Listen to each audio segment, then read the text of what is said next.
Un problème sur la thermodynamique, une mole de gaz parfait qui subit les transformations réversibles suivantes. 1, 2, compression adiabatique. 2, 3, dilatation à pression constante, isobar. 3, 4, détente adiabatique. Et finalement, 4, 1, refroidissement à volume constant, isocore. Vous avez gamma, Cp sur Cv. Vous avez A V1 sur V2, B V4 sur V3. On va d'abord représenter l'allure des 3-4 transformations. Ensuite, calculer les différentes variables d'état.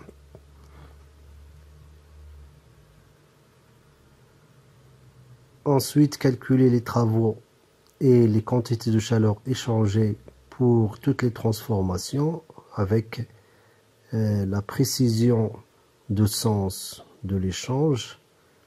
Et à la fin, on va proposer une expression pour le rendement. On va le calculer. Vous avez les données gamma, la pression P1, A, T1, B et la capacité calorifique à volume constant. Donc voici l'allure des 4 transformations. 1, 2, c'est une transformation adiabatique, compression adiabatique. 2, 3, isobar. 3, 4, détente adiabatique. Et finalement, 4, 1, refroidissement à volume constant, isocore. La deuxième question, on va déterminer les différentes variables d'état au point 2, 3 et 4 en fonction de P1, V1 et B. On va commencer par 1, 2, la compression adiabatique. On va appliquer la loi, il y a l'équation de Laplace. Donc P1V à la puissance gamma est égal à P2 V2 à la puissance gamma. Donc P2 est égal à V1 sur V2 à la puissance gamma fois P1. Donc V1 sur V2 c'est égal à 1. Finalement, donc P1 A à la puissance gamma.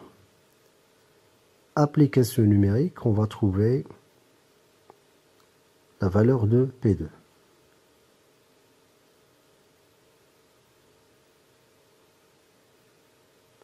Ensuite, vous avez le rapport V1 sur V2 est égal à A. Donc V2 est égal à V1 divisé par A. Et d'après l'équation d'un gaz parfait, P1, V1 est égal à RT1. Je peux calculer V1. Vous avez déjà P1, vous avez déjà T1, la constante d'un gaz parfait. Donc je peux calculer à quoi est égal V1. Et par la suite, je dois la diviser, la valeur de V1, je dois la diviser par A9 pour trouver V2. Finalement, au point 2, je peux appliquer l'équation d'un gaz parfait. Donc T2 est égal à P2, V2 divisé par R.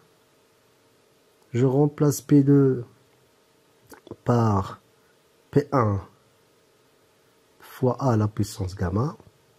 Je remplace V2 par V1 divisé par A. Donc finalement, vous avez dans le nominateur A à la puissance gamma et dénominateur vous avez A. Donc A gamma moins 1, P1 V1 divisé par R. Et c'est quoi? À quoi est égal P1 V1 divisé par R? C'est tout simplement T1. Donc finalement, donc, je trouve la valeur de T2.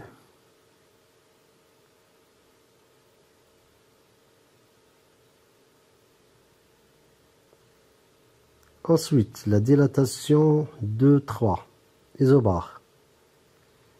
P constante, c'est-à-dire P3 est égal à P2. P2 déjà calculé est égal à P1 à la puissance gamma.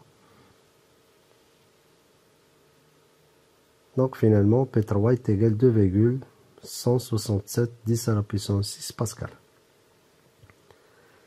Le deuxième rapport que vous avez, V4 divisé par V3 est égal à B. Donc V3 est égal à V4 divisé par B. Et c'est quoi V4? C'est tout simplement V1 isobar. V1 déjà calculé 0,025 divisé par 3, la valeur de B. Je trouve la valeur de P3. L'équation d'un gaz parfait au point 3. P3 V3 est égal à RT3. T3 est égal à P3 V3 divisé par R. P3 est égal à P2 est égal à P1 A à la puissance gamma. Et V3 est égal à V1 divisé par B. Donc finalement, je trouve l'expression suivante, application numérique, je trouve la valeur de T3. La détente adiabatique 3,4.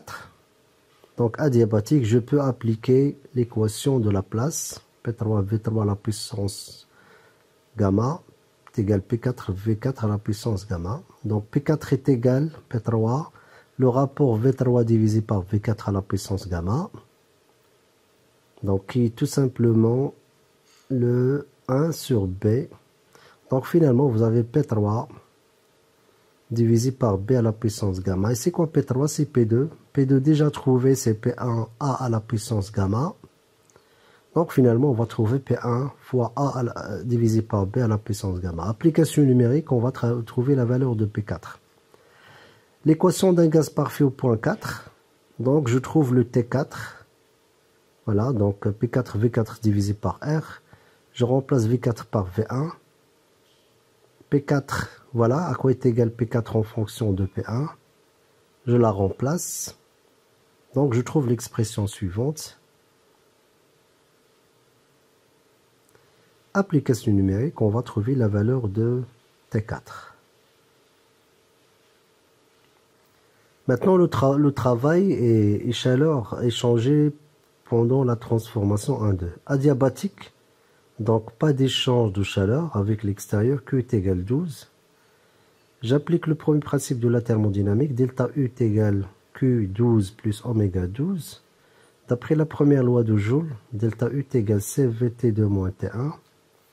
Donc finalement, il y a égalité entre le travail et la variation de l'énergie interne, qui est égale tout simplement CVT2 moins T1. Application numérique, je trouve la valeur de oméga 12. Maintenant, le travail et la chaleur échangés pendant 2-3, l'isobare. Donc on va commencer par la pression constante, c'est-à-dire oméga 23 est égal moins P2, V3 moins V2. Donc application numérique, je trouve le oméga 23.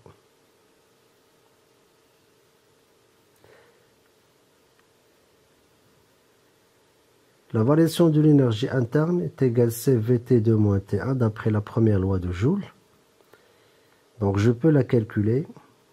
Donc je trouve la valeur de la variation de l'énergie interne d'après le premier principe de la thermodynamique.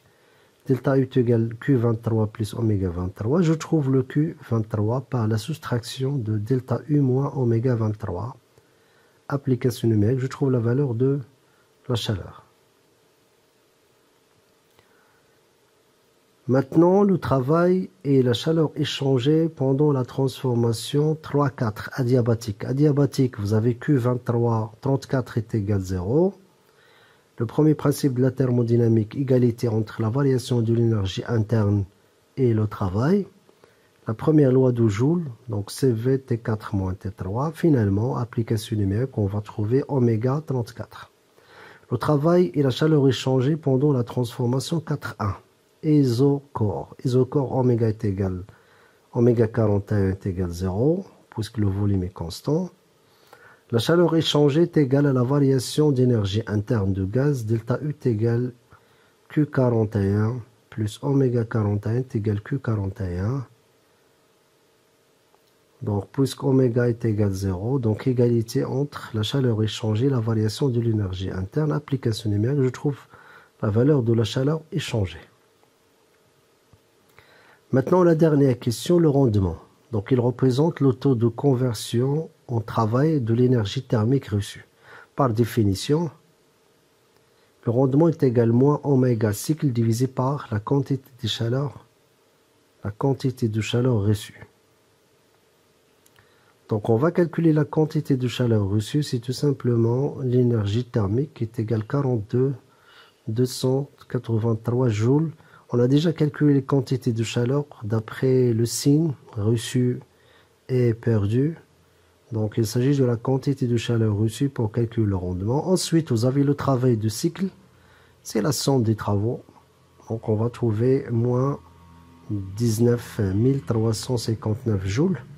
Donc, je fais l'application numérique. Je trouve le rendement est égal à 0,46. Il y a une autre méthode. La méthode, c'est tout simplement, on remplace, puisqu'il s'agit d'un cycle, je peux remplacer le oméga cycle par la somme des quantités de chaleur échangées. Donc voilà, QCD plus Q reçu, divisé par quoi? Par Q reçu. Donc un petit arrangement mathématique, je trouve que le rendement est égal à 1 plus QCD divisé par quoi? Q reçu. QCD, c'est tout simplement le Q41. Et reçu, c'est tout simplement la quantité de chaleur Q23. Donc je fais l'application numérique, je trouve le rendement 0,40